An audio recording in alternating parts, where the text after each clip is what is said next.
Al Jazeera English was the only international news channel on the ground during Gaza in the month-long invasion there. The war set Al Jazeera apart from every other news organization. Let's see why. Different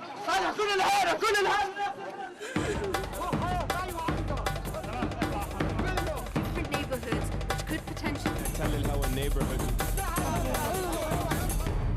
Doha, can you hear us?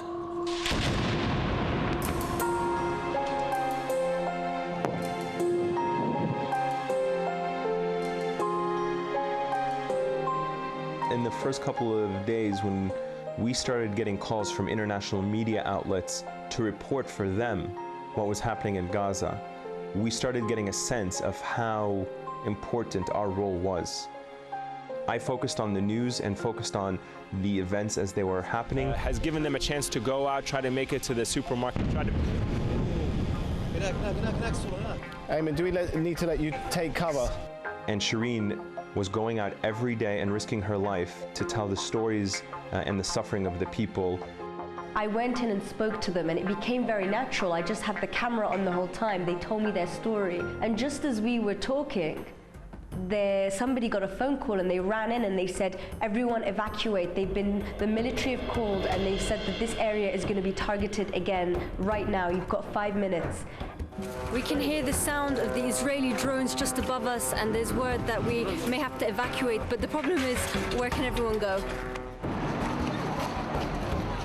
There were no bomb shelters. There were no areas where we thought, okay, well, that's safer. There's no early warning system that you can hear an alarm and go and look for safety. Death toll increasing now to 428, and the number of casualties over 2,100 according to hospital officials.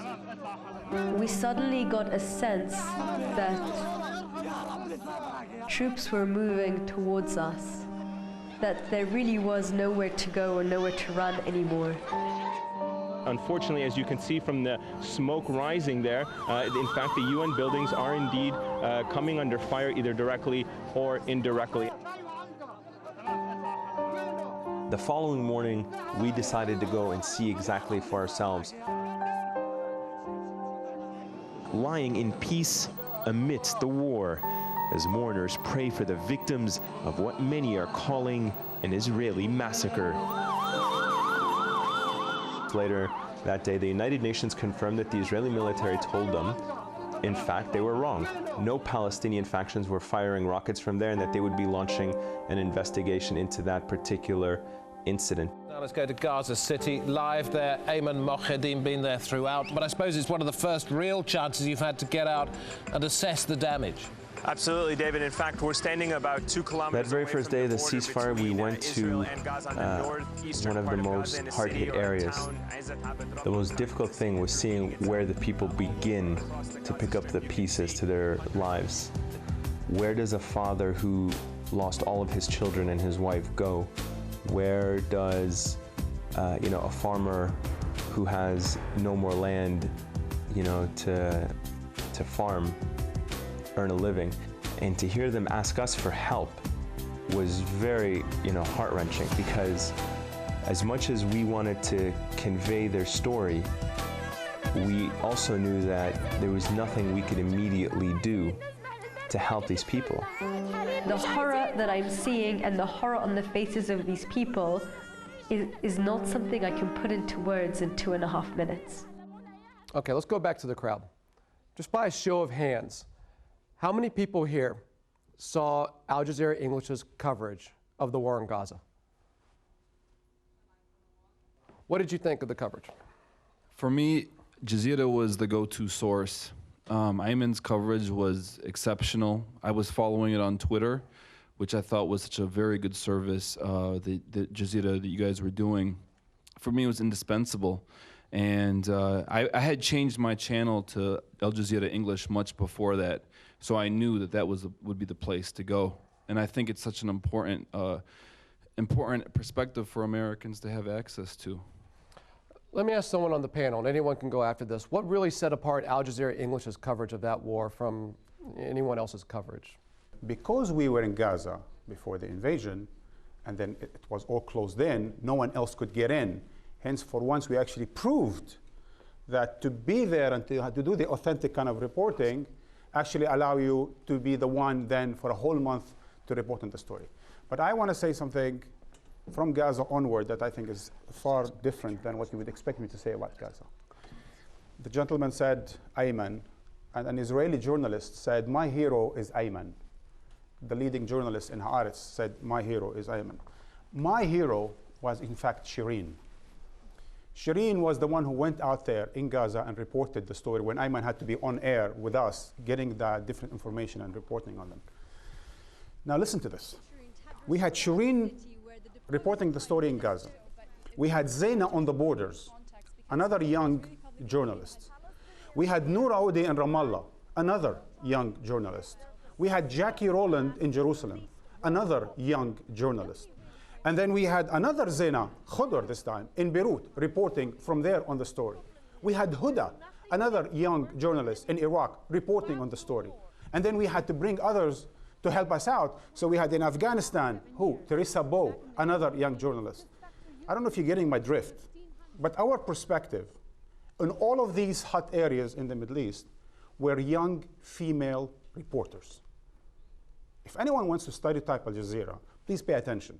We have more young reporters reporting on the world with more courage and more credibility and more legitimacy in the way they brought that perspective from around the world to the world viewers.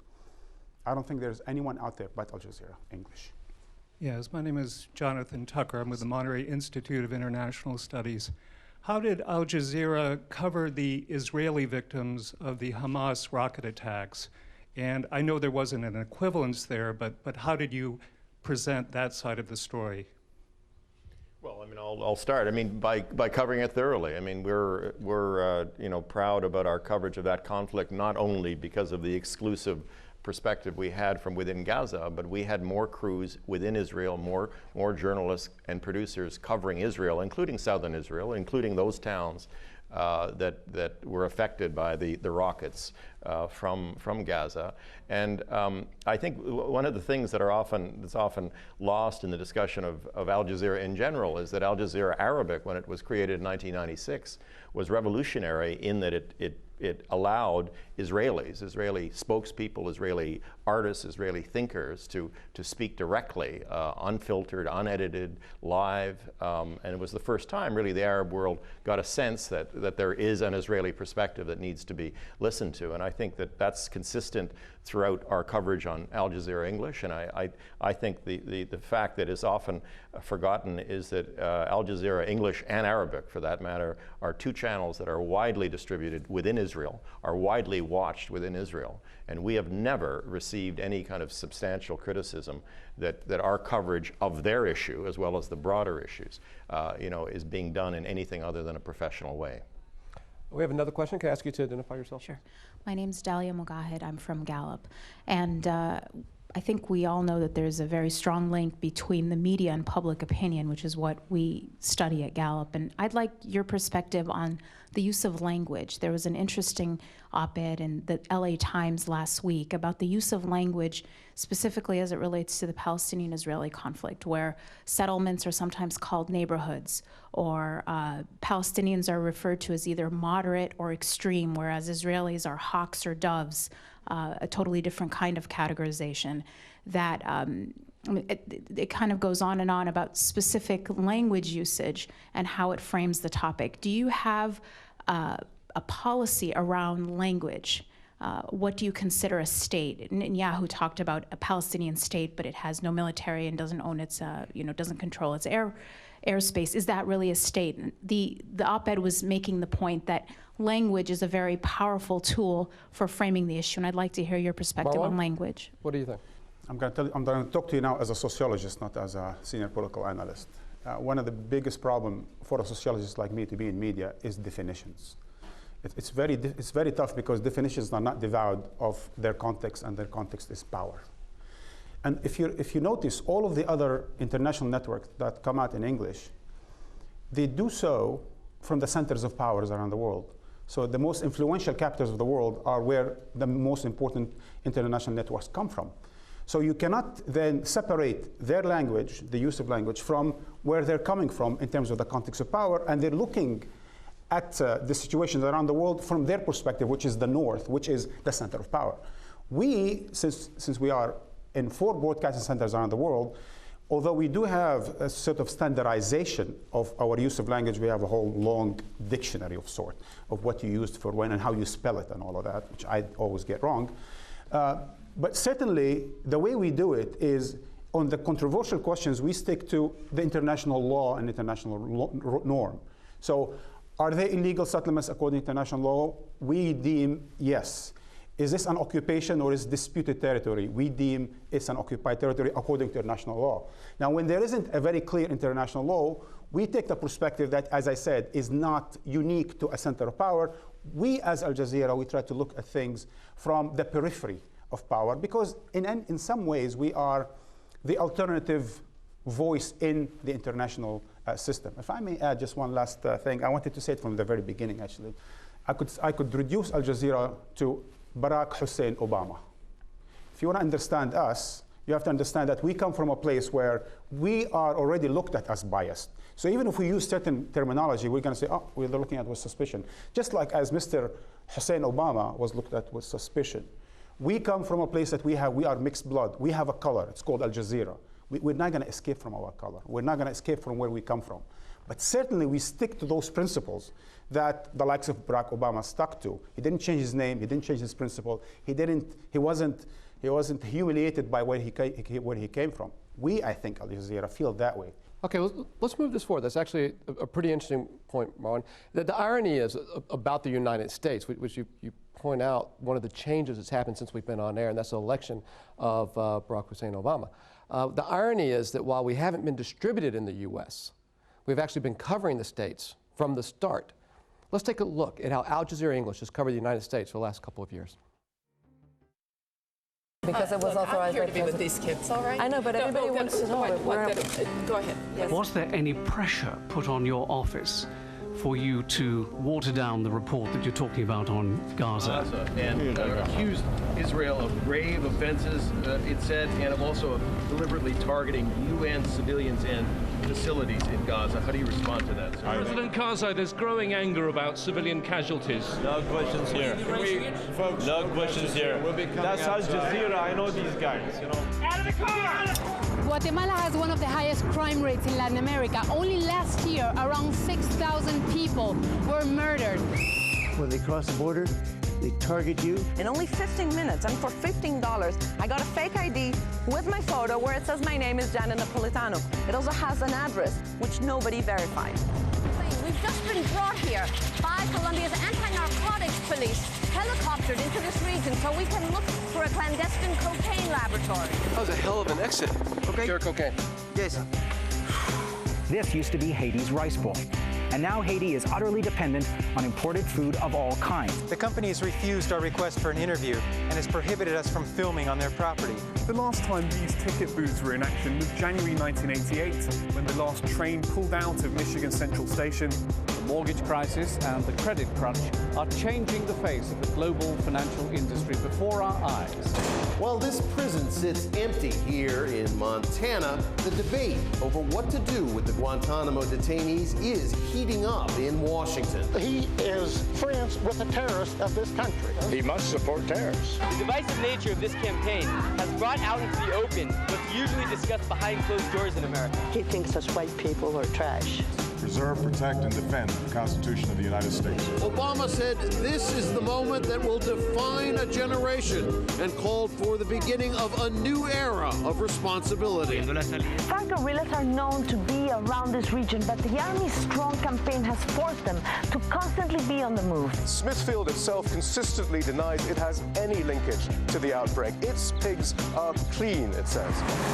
The electrons in these cars' batteries will be drawn from two abundant California assets, wind and sunshine. That's because local taxes pay the salaries of public defenders, and they take on more than half of the criminal cases in the United States. Fault lines must be closed among Muslims as well. Why don't you quit? In hindsight, maybe I should have. Welcome to We the People, a new series which takes us across the United States of America to to meet some of the people whose lives are being affected by the issues gripping this year's presidential election. Black history is the pain from not being thought of as a human being. And it's the tears that fall from your face when you're whipped by a white man who calls himself your master. So none of us are immigrants because we were born here. We don't have any problem with Mexicans except for the ones that aren't here legally. This isn't Mexico, this is America. You hear that? I just lost my job. So now I'm unemployed again. So the question is, can events be covered differently but fairly? We're going to go for our first question to Mr. James Reston, author of more than a dozen books and also part of the Frost team during the Watergate interviews. Mr. Reston. Yes, I'm from the Woodrow Wilson Center for Scholars here in Washington. When I was in Doha several years ago, I did see on Al Jazeera something I had never seen on American television, and that is the killing of American soldiers.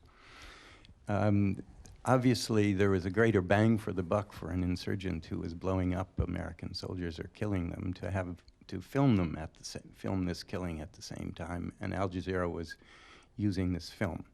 So that's one thing that's on my mind. Is this one of the new things that Al Jazeera is going to be bringing to American television, is the killing of American soldiers? Secondly, Al Jazeera has always been the preferred conduit for the messages from Osama bin Laden and from al-Zawahiri. I think it's a bit disingenuous to say that these are just newsworthy messages. They are calls for further killing of Americans. Now, does Al Jazeera have any policy other than that you're just going to put out bin Laden messages and call it newsworthy? Let's start on the policy level, and of course I go to the managing director, Tony Burman. I mean, there is a policy. I mean, there's a real care and real restraint in the broadcast of any video or any broadcast that we get. I think the important point like one example let me give is that about a month or 6 weeks after 9/11, I think it was in October 2001, Osama bin Laden gave his first interview. And his first interview, not surprisingly, given the audience reach of Al Jazeera Arabic in the Arab world, was to Al Jazeera. Al Jazeera was the only network, international network, that chose not to broadcast that interview. Because when the interview came to Doha, that it was revealed internally that there were so many conditions placed on the Al Jazeera interviewer that it was really unacceptable. And so the decision by Doha, the decision by Al Jazeera Arabic at that time was, no, we're not being used in that way by anyone, including bin Laden. A week went by, the interview, which no one knew about except Al Jazeera and Al-Qaeda, the interview wasn't broadcast. Al-Qaeda released the interview itself through the internet. The first international broadcaster that broadcast it was CNN, not Al Jazeera. So I think that's an example, and there are countless other examples of where feeds are sent to Al Jazeera where the determination is made that it's not newsworthy. I think let's remember, and I know you'll remember, Mr. Reston, that the Unabomber in the United States fed his documents to the New York Times, and the New York Times broadcast those documents. I don't think anyone suggested that because the Times was the source for the Unabomber, that the Times itself was sympathetic to terrorism. So I think there is a kind of an environment of restraint, of care. The code of ethics that drives Al Jazeera Arabic and English is no different than the code of ethics you would find at the BBC or at the CBC or, for that matter, the American networks. Ghida, you've actually had some experience with the bin Laden tapes and the American networks and what happened after 9/11 when you were in New York with the Al Jazeera Arabic, yeah?